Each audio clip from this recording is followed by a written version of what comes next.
And this next panel is Fertility Inc., India's next healthcare unicorn. This brings together leaders who are not only running some of the country's biggest IVF network, but are also driving the financial strategy, market expansion, and global collaboration. So, without any further ado, ladies and gentlemen, let's start by welcoming in our panelists for this session, starting with Mr. Sukesh Chandra Gain, who is the Senior Vice President and Head of Revenue and Operations at Birla Fertility and IVF. I will invite you to please join us, sir. Welcome in. Thank you so much. Could I also please request Dr. Richa Jagtap, Medical Director, India and Consultant, Reproductive Medicine, ART Fertility Clinics, to please step up. We'd also invite you to come on. Please keep your hands rolling, ladies and gentlemen, while we invite our speakers joining in. Dr. Kshitij Murdia, who's the whole-time Director and Chief Executive Officer for Indira IVF. Welcome, sir. Thank you for taking out your time for being with us. Vishwanath Ganguly, Chief Operating Officer, Nova IVF Fertility. If I could please, thank you, sir. Please welcome in. And this session should be moderated by Mr. Madhur Singhal, who's the Managing Partner for Healthcare and Life Sciences at Praxis Global Alliance. I'll invite you, Madhur, to please also take over from this point. So, yet another interesting session. We are sure that you've been waiting for us. So, Madhur, the session is all yours whenever you're ready. Thank you. Thank you. Hi, good afternoon, everyone. My name is Madhur. I run a consulting firm called Praxis. Very proud to have been associated with a lot of fundraising that has happened, by a lot of IVF chains. Some of you might not even know, but very first investment raise that Nova ever did was actually diligenced by me. Also, the latest round on Indira, my company actually does a lot of commercial diligence. So anyway, this is not about my company. But, I'm very excited to have the very eminent panel, especially representation from large IVF chains, mid-sized IVF chains, and, some specific centers as well. We've been talking about clinical aspects, science, biology, but let's talk money and, how we can do all that we are doing to create more value and wealth. I say that very shamelessly. Maybe we start, with we're trying to maybe hear the Indira story a little bit. So, yeah. Sorry, you want... Yeah, no, so I wanted to basically talk a little bit. We start with saying, how has the Indira story been, and especially as you raised capital, how has it helped the business? Why should one even think about raising capital beyond the wealth creation opportunity for the promoter and the founder? See, we need to understand IVF as a single specialty is very well suited for spinning out of the multi-specialty setup and going into a single specialty because it's a much emotional treatment. You need personalized care and no interdisciplinary action required. You don't need a cardiac ICU or a surgical ICU to manage an IVF center. And for any healthcare specialty to scale, I think the most important thing is how you can create quick access. And when I say quick access means how you can have your unit economics. Sorry for using these terms in a medical setup. And I'm also a doctor, so I've been nailed and grilled to start using these terms. How you can deploy capital in a very efficient manner, get the unit economics right, and make sure that that unit is profitable. Once you get that foundation or that model right, it's very easy to scale up. It's like a McDonald's store or anything. Once you've got one store unit economics in hand, then scaling up is very easy. And I think any healthcare business to scale in India, you need to create access points. You need to go closer to the customer. Don't think the customer will come right on your door because you are a star doctor, you've done something great in your life. People might come, but not in those numbers that many require treatment in the country. I think that's very, very important. Now to raise capital, not to raise capital, wealth creation is a personal choice, I would say. But the ingredients are the same. You need to be medically the best. You need to have the right systems and processes. You need to have the right team. You need to execute well on the ground. And most importantly, your compliance and governance has to be off the roof to scale up. no business, whether it's healthcare or any other business, could scale up if the compliance and governance is not top class. So all these things are required, but it's a journey, as you said. I would say it's a 5-10 year journey. If I were to do all the team building right in my year one, I would have failed. If I would have done the topmost compliance or accreditations or other things in my year one, I would have miserably failed. If I would have done all the IT and the tech implementations in year one, I would have failed, right? So it's a journey of how you start building up one by one, and make sure that you're constantly improving every year. So I think in any healthcare business, the most important thing to fix first is your medical outcomes and reproducibility of your medical outcomes. That it's not just you as one star doctor, exceptionally good outcomes. How can you create 20 people around you who can be as good as you or provide better medical facilities? And that's when you enter the first phase of scaling up. And then eventually you start building up a team, start putting systems and processes, start improving your governance and compliance, then start putting your IT and tech infrastructure to start monitoring your business, start putting up KRAs and KPIs. And it's a journey. I mean, I would not, if I were to redo IVF or any other single specialty today, I would still follow the same journey and not do everything on day one, because it chokes the bandwidth, it chokes the management, it chokes you as a person to start doing everything on day one and start expecting good outcomes right from day one. So be patient, and I think capital is good because it just doesn't bring money to the table. It brings a lot of responsibility, ethics, compliance, governance. And I've seen this, in the last 8-10 years of working with few private equity firms, of how focused they are on compliance and governance versus individually we would think as a doctor, on compliance and governance and ethics. And I think the topmost agenda with equity on our table now, I think the top two agendas for them after investment is cybersecurity and digitization. Both nothing to do with revenues, nothing to do with other things, but more to do with cost. We have incurred such a heavy cost on cybersecurity after the new investor has come in that I keep telling them, my EBITDA will bleed, and then you'll come back after a year saying, what's gone wrong? This is what is going wrong, that you're asking me to spend crores of rupees on cybersecurity where nothing has happened. But I mean, that's the mandate they have, and that's how they look at it. That's my view. No, very good. Rakesh, I think all of us have traced your journey, and I think you touched upon a lot of points, replicability of the model. One thing you didn't say, but I will say it, again is, while this is a clinical business, you're trying to deliver babies, but you're also trying to deliver returns for your investors. And you have to think, when you're thinking business, it's actually more of a retail business than a healthcare business, especially when you think about growth, when you think about processes, when you think about digitization, data safety, etc., patient acquisition, feeder networks. So I think, Vishnath, maybe I'll talk, you've gone through a journey as well. And, and again, as I said, I've been involved with Nova in the background right from the days of Dr. Manish Bankar, when he had the Pulse Clinic. So when should one raise capital, especially for the audience here?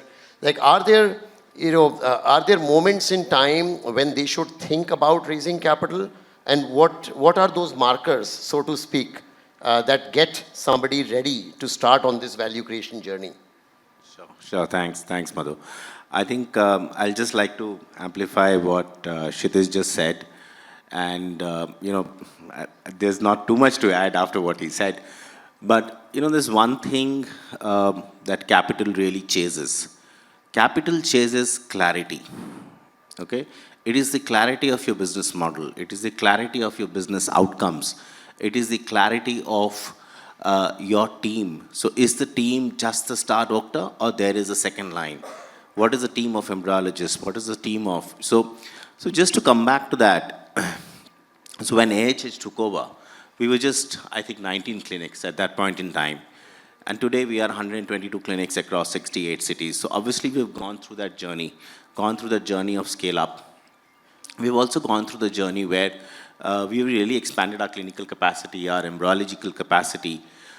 Now, if you were to ask me for those markers, I think it's very clear that the moment you look at this entire as Shruti was saying, as a, as a medical business, the moment you start looking at it through the retail lenses, it is about creating access. It is about getting closer to the customer. It is about making sure that you deliver the same standards of service across every single touch point in the country. So I think the moment you build that desire into the business, where I want to create more accessibility and I want to get across to a very, very large catchment area, I think those are the initial signals which say that yes, the business is ready for a scale up now. Okay. Dr. Richa, I'll come to you actually. So one of the things that, you're saying is there needs to be a desire to scale, right? Because at the end of the day, like, we are in a big space. Fertility is a need and a trend that is fairly secular across the globe. And so there is no doubt whether you're running one clinic or 10 or 100, you are, provided, all the basics are taken care of, you're probably not losing money, right? But how does one think about scale, and how do you think about, the need for scale versus, actually not going for scale and, taking a route which is a little more organic, a little more linear, and a little more muted? Thank you for that question. And for a clinician, it's not about a unicorn. It is about a good breed, long-running horse, which will perform with the maximum energy that it could. So fertility as a profession is slightly different from fertility as a business, definitely. When we are talking about fertility and the ideal scenario, we are talking about a center of excellence which can provide exactly that, excellence, without concerns for the investors, without concerns for the financial policies, without concern for the venture capitalists, but consistently provide quality. And that becomes a very big challenge when you are spread out too thin. So that's where the concentration becomes important.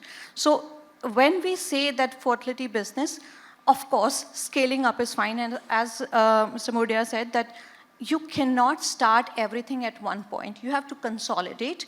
You have to bring in your strengths, and then you can start replicating that model wherever you want it. And if that model is predictable and it has worked well in one condition, the similar thing can work in other conditions also. And it's not also about one-star doctor, because that one-star doctor can manage all the other clinics and all the other doctors on their shoulders, because it's about imparting knowledge, something that we are doing today, imparting knowledge to each other. We are not in that era where we are thinking about, yes, I will do it my way and I will not share. Here, sharing becomes an important parameter, because that's how you can spread out to other regions. Yeah, no, and interesting what Dr. Shruti also said. I think this whole point around thinking process over people, right? Because you always have a star doctor, he or she is excellent in what they do, but then, the potential that one doctor can create is only so much, because at the end of the day, there's only so much time. And a good doctor is not necessarily a good entrepreneur, right? Or a good businessman, businesswoman, whatever we want to call it. And so to that, I will actually, go to you, Sukesh. At Birla Fertility, you've gone through a journey of your own. I think, it's not been as aggressive, as Indra perhaps, but there's clearly a substantial transformation that I've seen your business go, and I know Akshat and some of the others very well, so I'm familiar with the story a little bit. So do you mind educating us a little bit about what your experience has been in terms of growth? Because, saying you would grow is easy, but, it's easier said than done, and you do stumble, you do get unlucky with fundraisers, you do get unlucky with a few initial wrong centers, and, that sort of puts you behind or puts you back by a few years. So talk to us a little bit about how you see this value creation journey, and what can the audience sort of draw from the Birla experience? Sure. So for expansion, right, Madhur, there are a couple of things. I call it IVF, say, wheel of cycle. So there are 4 Ds for us which are important. First, we need to have a demand to have a scale. Then we need to have a digital backbone which can actually track everything from end to end in a distributed network.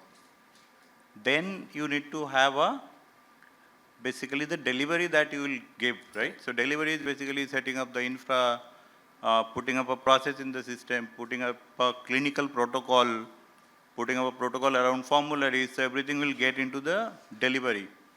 And then it comes to the dollar, which is the investment part of it. So we need to have first 3 Ds right to get into the 4 Ds. Until and unless we have 3 Ds right, we don't get into expansion and dollar.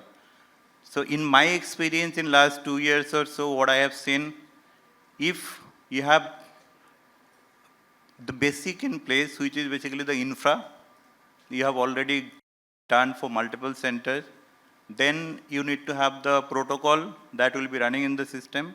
Then you need to have a technology that can actually track everything, the KPI, clinical, non-clinical KPI, everything end to end for each of the central by being there in a central location. Then you need to have basically the facility or the training facility which will moderate the whole thing, a centralized facility which can train the clinical staff, non-clinical staff. There should be module for counselor, doctor, operation, everything should be done on that. And then it should be basically the governance that Kshitij was saying. After all 4 things are done, if you are able to govern the whole mechanism, then only you get into a growth cycle. So I have personally experienced that it helps, only it is taking as a sequential basis. That is my experience with Builder Fertility, but we are not a very old organization. We are hardly 5 years old organization doing decent, growing decently. Yeah, no, I think you're doing something phenomenal. Dr. Rich, I'll actually come back to you. I think you spoke about, need to consolidate and get some of the basics right. But, does staying, or not staying small is the wrong word, but, not growing, very fast, does it constrain your ability to deliver better clinical outcomes or better financial outcomes, put more money behind research, having the right infrastructure, the right kind of clinics, the right network?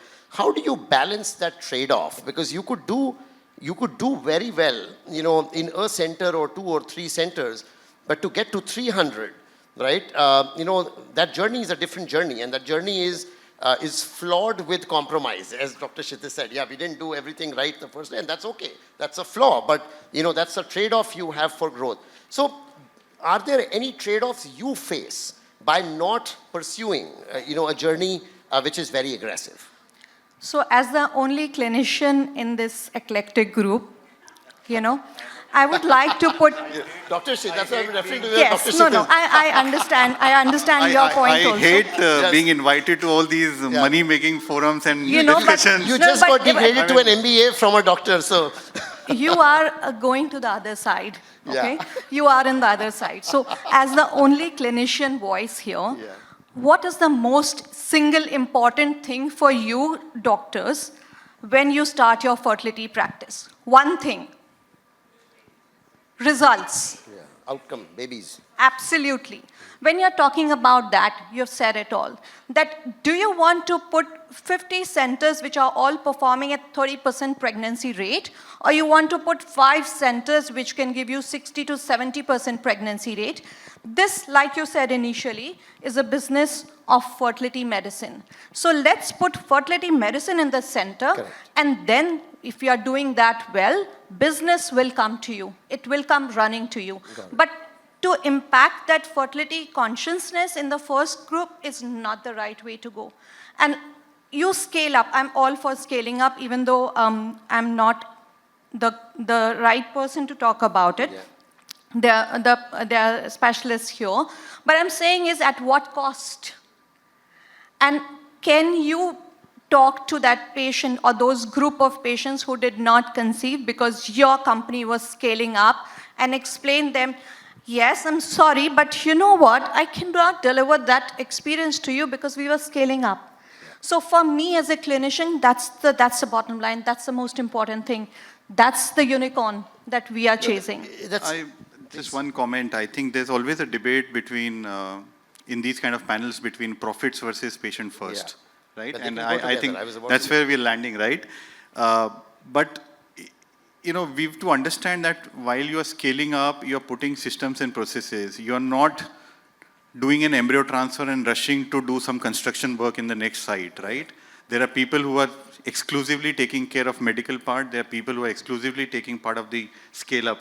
And then to manage all these multiple sites, your systems and processes are much stronger than a smaller unit or one clinic or two clinics or three clinics. And I think that's where, I mean, we invested in our training center back in 2015, I think.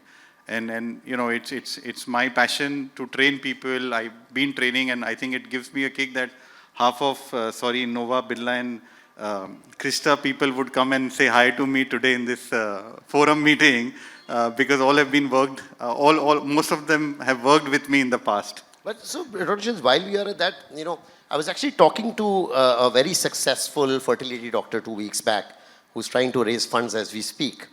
And they're running multiple centers, you know, and they've done very well in the state that they are in because there is presence, there is cultural connect, there is a certain word of mouth that's gone around. But they're probably not as successful as soon as they ventured outside the state. And that's a very common ceiling that I'm seeing a lot of mid-sized fertility or in general single specialty businesses face. Any advice you have on what constrains this and how do you break this chasm? How do you cross this chasm and truly become a pan-India player or think about becoming a pan-India player? See, first of all, we all have to recognize this heightened competition now in IVF, you know, versus what it was 10 years back. Every city would have 5 chains or brands and 5 standalone top doctors. So it's not really easy now, like it was 10 years back, to think कि हाँ यहाँ center खोलना है, कल सुबह गए, जगह select करा, center put up किया, 3-6 महीने में start कर दिया, and then you are doing well. It's very, very difficult now for us also, I am saying, to go into a new city, break open the patient funnel and start expecting 30, 40, 50 cycles. It's next to impossible, I would say. But again, in a healthcare business, I think if you start chasing service before money, money is a byproduct. So start thinking about your patients, start chasing service, start giving good outcomes. Things will improve, but it will take time. Everybody has to be now patient. Gone are the days that you break even in 3 months or 6 months or 1 year, or your capitals are returned back in a year or two. Gone are those days now. And I don't think so those days are coming back because it's become super competitive. Everybody's spending money in digital marketing. Everybody's digital marketing cost would have gone up 30-40%. And Googles and the Facebooks and Instagrams are making money out of it. It's their algorithm to make money out of you. And every one sitting in this room, I tell you, you monitor your cost of digital marketing, it will go up 15, 20, 30% to get the same number of patients which you got last year. Correct. And I think that's the algorithm. You should be ready and prepared to spend that much if you want to survive. I have one different view, but that we'll do outside the panel. Don't digress. But Sukesh, I'll come back to you and then to Vishwa. You know, this point that's being made is an interesting point. You know, as competition is growing, and you know, you're still thinking value, you're still thinking, you know, I'll get my processes right, and then I'll scale. So how do you differentiate? Because science is common; it's not proprietarily owned by anybody. You can be a bit smarter, in terms of where you laid out the network. There are not many low-hanging fruits left anymore. There are no virgin markets left anymore, no pun intended. So how do you differentiate? Like, what's the path for value creation in a space which is now so well discovered?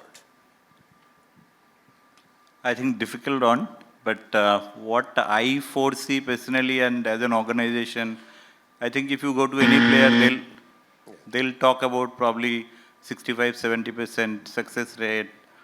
It could be 50-55% CPR, 40-45% life, but that is the standard across organization. So what we can differentiate is the patient experience. That is what I personally believe, right? It's not about what other organization is doing.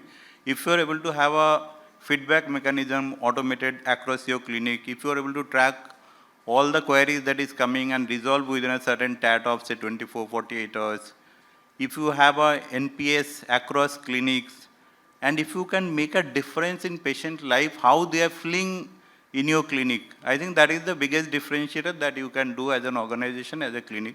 That is my personal belief.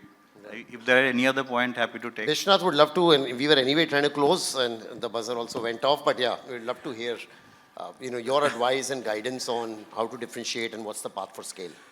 No, so absolutely. I think as Kshitiz was saying, that costs have ballooned as far as patient acquisition costs are concerned, digital is concerned. If anybody is making money, it is Meta and Google.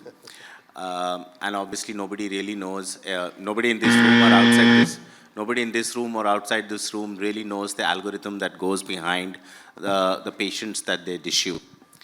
Having said that, I think the category is definitely reaching a different level of maturity.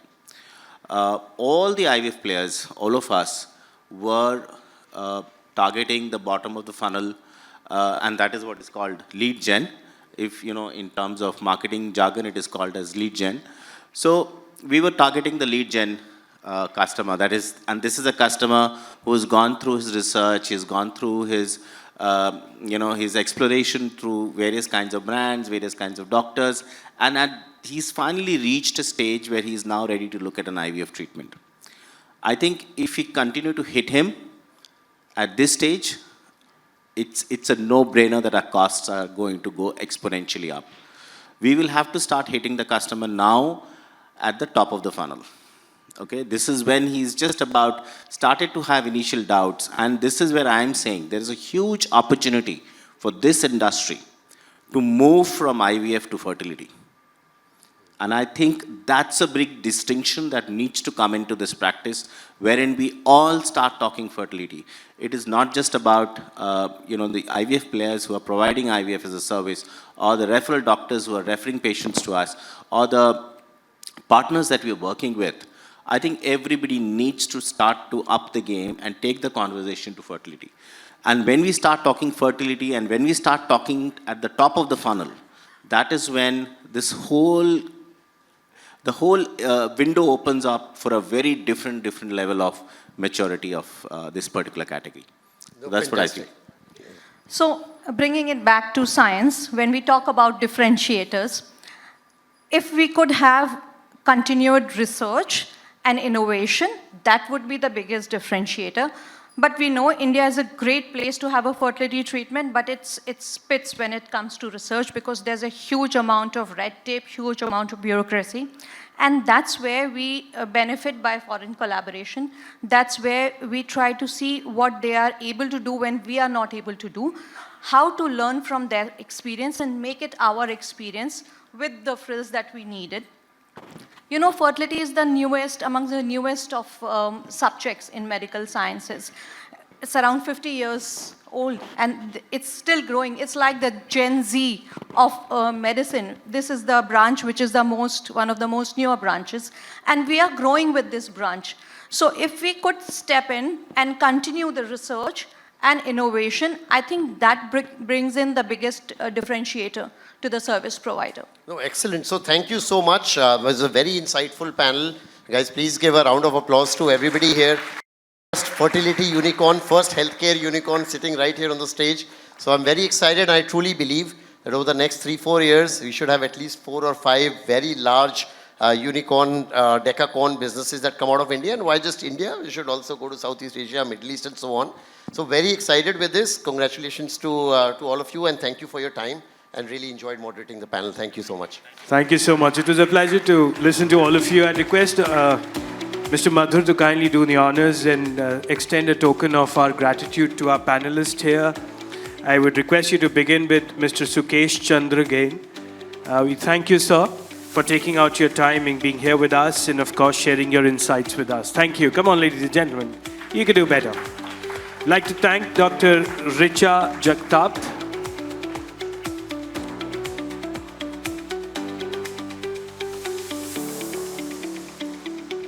Thank you, ma'am, for sharing in your insights and taking our time from your busy schedule, and for being here with us in this conference. Thank you very much.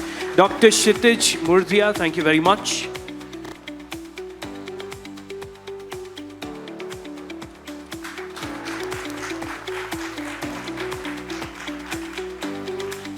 We'd also like to extend our gratitude to Mr. Bishwanath Ganguly.